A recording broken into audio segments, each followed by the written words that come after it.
Good morning. मैं हूं Aslam sir और मैं आज आपको पढ़ा रहा हूं कक्षा 10 का। हालांकि ये कक्षा 8 में भी है, आप लोगों में भी है, ये कक्षा 8 में भी है घन और घनाभ, लेकिन मैं यहाँ 8 नहीं लिख रहा हूं क्योंकि सवाल थोड़ा मुश्किल है। तो 8, 9, 10 तीनों क्लास के लोग इसको देखें, बस हो ना।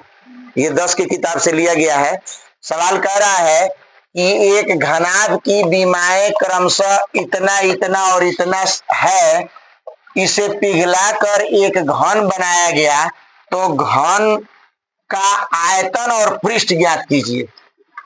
तो मैं सबसे पहले घन का, जो घन बनाया गया है, तो इस घन का जो आयतन होगा वो घनाभ के आयतन के बराबर होगा। क्या होगा? तो लिखेंगे कि घन का आयतन बराबर घनाभ का आयतन। ये कोई सूत्र नहीं होता है, सवाल कह रहा है कि घनाभ को पिघला के घन बनाया गया है, तो जिसको पिघलाया गया है वो घन का आयतन के बराबर होगा घनाभ। इसलिए सवाल के मुताबिक ये कोई सूत्र नहीं है।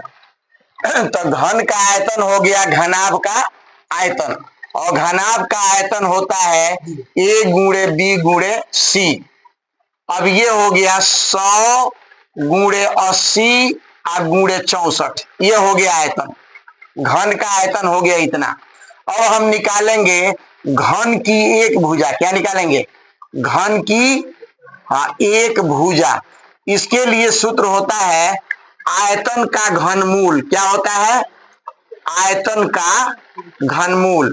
तो आयतन देखिए कितना निकला है, 100 गुणे 80 गुणे 64। क्या करें आप कि इसको अंदर ही गुणनखंड कर ले, जोड़ा लगा के बाहर निकाल लें। कैसे निकलेगा? देखिए 100 का गुणनखंड होगा 2 गुणे 2 गुणे 5 गुणे 5। आपको बताया गया है कि 0 का गुणनखंड 2 गुणे 5 होता है, तो 2 0 है तो 2 गुणे 5 2 गुणे 5। अगला सवाल जो है आपका नहीं लगेगा, आपसे ये नहीं सीखेंगी तो। वो तो लगा लगाया सवाल था, इसलिए आपने लगा दिया। 80 का गुणनखंड देखिए, 8 का गुणनखंड करेंगे 2 गुणे 2 गुणे 2, और 0 का गुणनखंड क्या करेंगे? 2 गुणे 5। अब देखिए 64 का गुणनखंड होगा 2 दूनी 4 दूनी 8 दूनी 16 दूनी 32 दूनी 64। हो गया। अब जोड़ा लगाइए, 3 3 का लगाएंगे। कितने का लगाएंगे? क्योंकि घनमूल है। तो देखिए 2 गिन लीजिए कितना हो रहा है। 1 2 3 4 5 6 7 8 9 10 11 12 हो रहा है। तो 3 का भाग दीजिए 12 में, 4 गुण निकलेगा 2। कैठो 2 निकलेगा? बोलिए 4 ठो। और 5 कैठो हो रहा है? देखिए 1 2 3, 3 गो 5 हो रहा है, तो 5 में से कैठो 5 निकलेगा? 1 5 निकलेगा। गुणा करना सीखिए, कैसे करेंगे? 2 दूनी 4 दूनी 8 लिख लीजिए, 5 दूनी 10। 10 का गुणनखंड होता है 5 दूनी 10।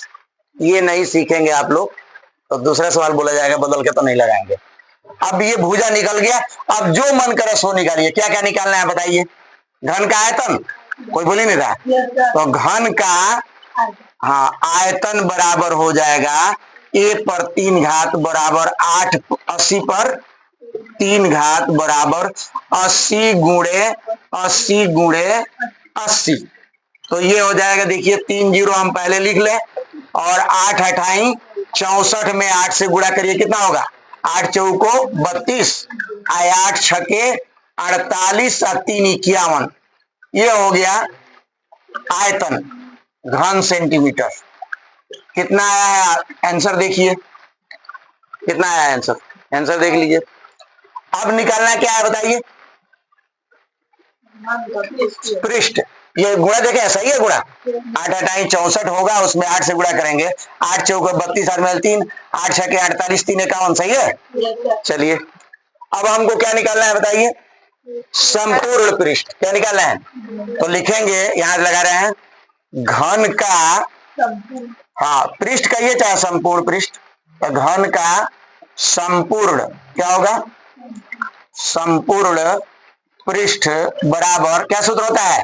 6 ये स्क्वायर क्या होता है, तो 6 गुणे 80 गुणे 80, ठीक हो गया।